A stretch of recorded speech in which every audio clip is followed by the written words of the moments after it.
यह एक वीडियो नहीं, आपके अस्तित्व का सबसे बड़ा निरीक्षण है।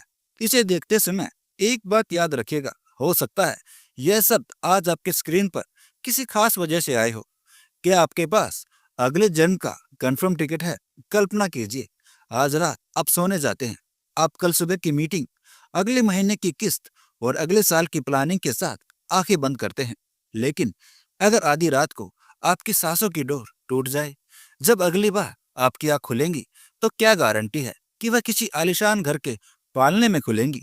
क्या पता वह किसी अंधेरी गटर में किसी कीड़े के रूप में खुले, या किसी कसाई खाने में किसी जानवर के रूप में। यही वह सवाल है जो आज हमारी सुख सुविधाओं की नींव हिला देने के लिए काफी है।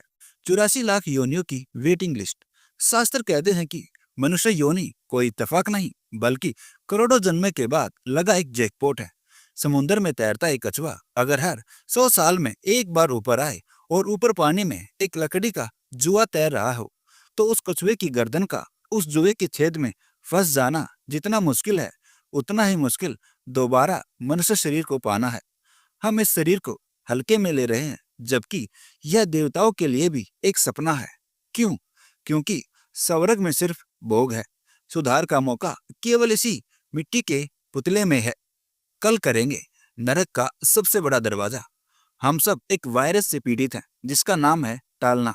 अभी तो कैरियर बनाना है, अभी तो बच्चों की जिम्मेदारी है, बुढ़ापे में तो भक्ति ही करनी है।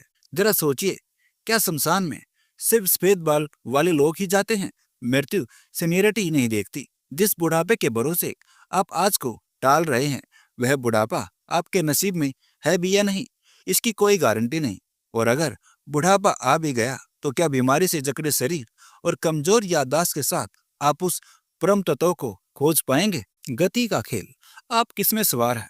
मंजिल एक ही है, लेकिन पहुंचने की गति आपकी अपनी है।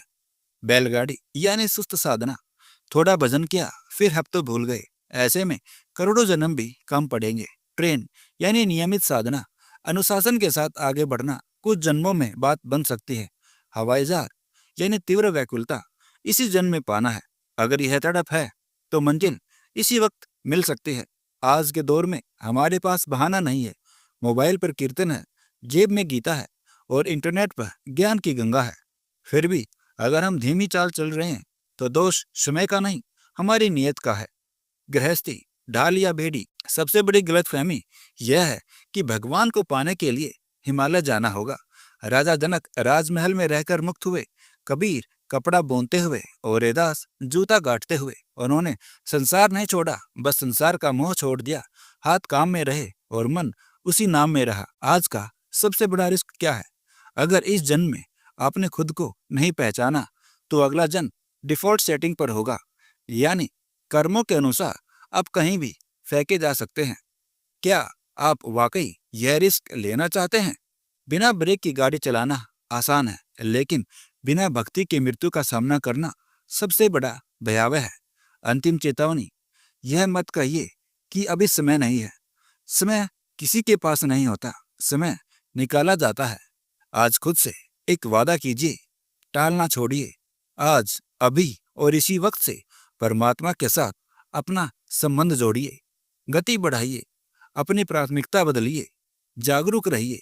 हर सांस के साथ याद रखिए कि यह लीज पर मिली जिंदगी कभी भी वापस ली जा सकती है।